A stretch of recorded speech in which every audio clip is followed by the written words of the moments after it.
इतिहासाची पानं नेमकी काय सांगतायत? कोण होता फितूर? कोण होता स्वराज्याचा खलनायक? स्वराज्याचा खलनायक त्या प्रभावली प्रांत म्हणजे ज्याला शिर्क्यांच्या प्रांतांचं त्या संगमेश्वर आणि रत्नागिरीकडच्या भागाला प्रभावली प्रांत असं म्हटलं जायचं. आणि त्या प्रभावली प्रांतातलाच कोणीतरी फितूर झाला होता.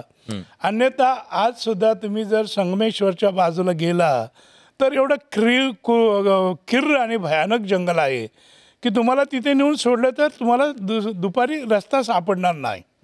आणि त्या काळामध्ये 300-400 वर्षापूर्वी एवढं घनदाट जंगल असताना त्या ठिकाणी दुसरं कोणी जाण्याची शक्यताच नव्हती. त्यामुळे त्या भागातला कोणीतरी नक्कीच फितूर झालेला असणार. अन्यथा जो शेख निजाम ज्याला मुकर्रब खान म्हणतात तो मुकर्रब खान महाराष्ट्राला नवीन होता.